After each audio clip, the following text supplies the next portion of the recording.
Ever pondered about a serial killer who was never caught? Ever heard of the Zodiac Killer? Welcome, folks, to the eerie realm of unsolved mysteries.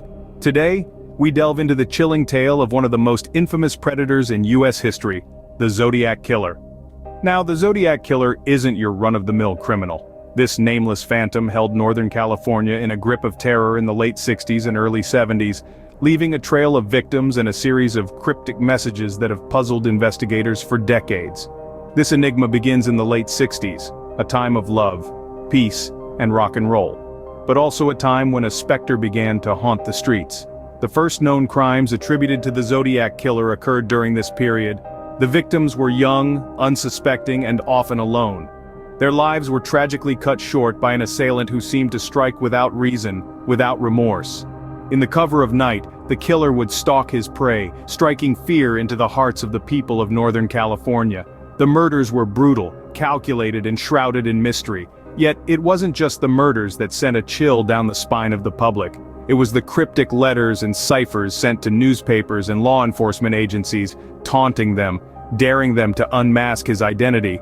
The Zodiac Killer, as he would later come to be known, was more than just a murderer. He was a riddle wrapped in a mystery inside an enigma, a phantom who seemed to revel in the terror he spread and the confusion he sowed. Despite the best efforts of law enforcement and the relentless pursuit by amateur sleuths, the Zodiac Killer's true identity has remained a mystery to this day. His legacy is a chilling reminder of the darkness that can lurk in the most unexpected places. The Zodiac Killer's reign of terror had just begun, and little did the people of Northern California know what was to come. So buckle up, folks. This journey through the shadowy world of the Zodiac Killer is only just beginning. Now imagine a serial killer who not only kills but also writes letters to the police about his crimes. Unbelievable, right? But that's exactly what happened during the late 60s and early 70s in Northern California. A man who would later be known as the Zodiac Killer began a chilling correspondence with local newspapers. This was no ordinary killer.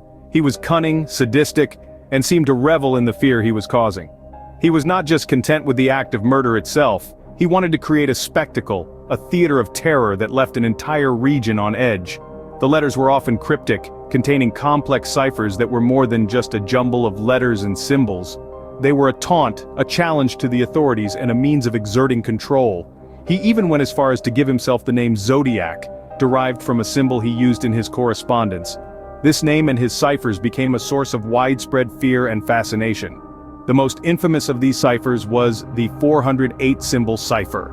This was no elementary school secret code. It was a sophisticated puzzle that left experts baffled for months.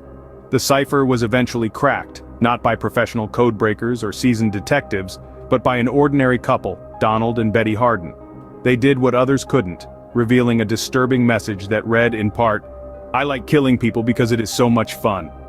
The letters and ciphers didn't just contribute to the Zodiac's notoriety. They were a vital part of his modus operandi. They were his way of extending the terror beyond the crime scene, of making the entire community feel like potential victims. With the public in fear and the police stumped, the Zodiac Killer was becoming a legend. His letters and ciphers were not just messages, they were weapons, tools of psychological warfare that allowed him to maintain control, to manipulate, and to terrify. And for a time, they made him the most feared man in Northern California. What if we told you that the Zodiac Killer sent a cryptic message that no one could decipher, not even the FBI? Now that's a brain teaser that could make even the most seasoned cryptographer break a sweat, isn't it? Let's delve into the fascinating world of the Zodiac Killer's ciphers, specifically the 340-character cipher.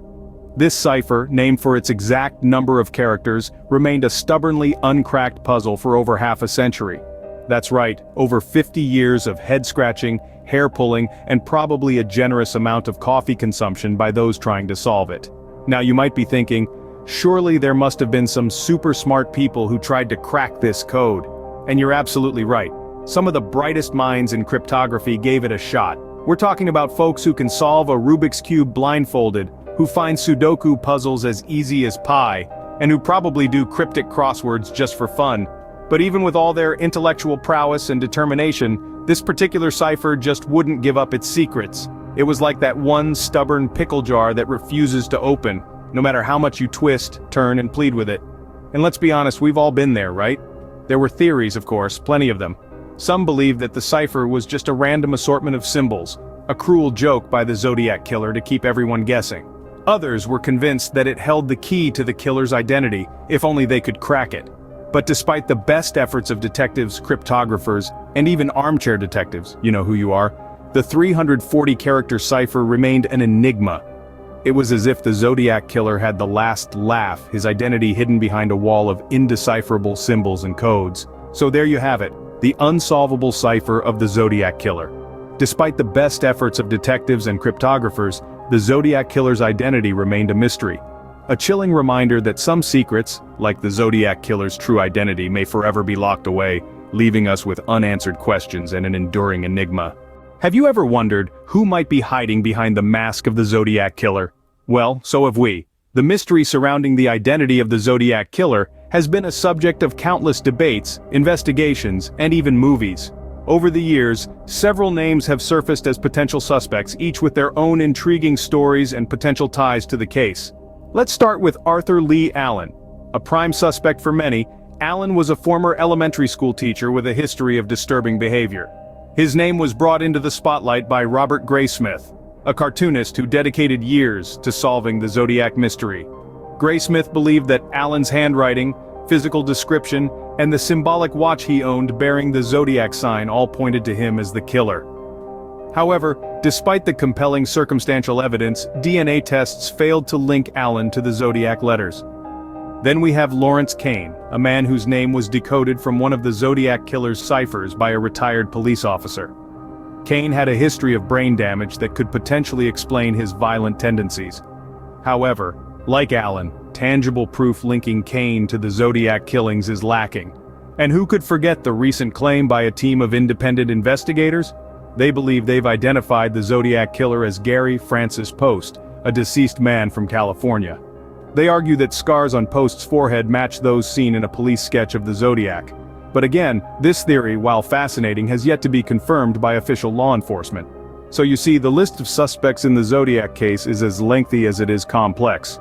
From Ross Sullivan, a library assistant who matched the physical description of the Zodiac, to Richard Gaikowski, a journalist whose voice allegedly matched the Zodiac's phone call to a TV show. Each suspect brings their own set of tantalizing clues, but none provide the definitive proof needed to solve this enduring mystery. But even with all these theories, the true identity of the Zodiac Killer remains unconfirmed.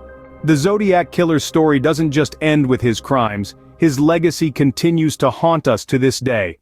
And what a legacy it is. The Zodiac Killer, infamous for his chilling ciphers and brazen letters, has seeped into the fabric of our popular culture in a way few other mystery figures have managed. He's become an enigma, a symbol of the unknown and the uncatchable, a boogeyman of the modern era.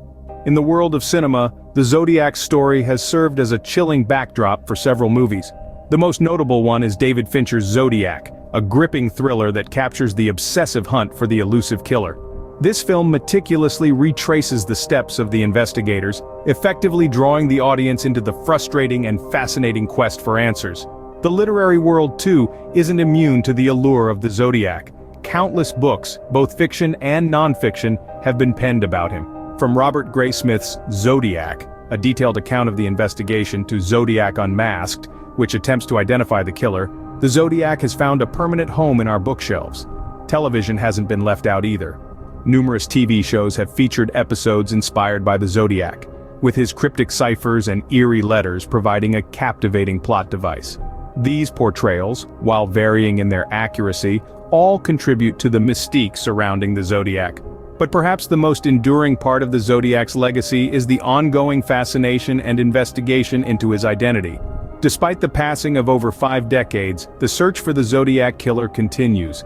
Amateur sleuths and professional investigators alike pore over the evidence, dissecting the ciphers, scrutinizing the letters, all in the hope of unmasking this enigmatic figure.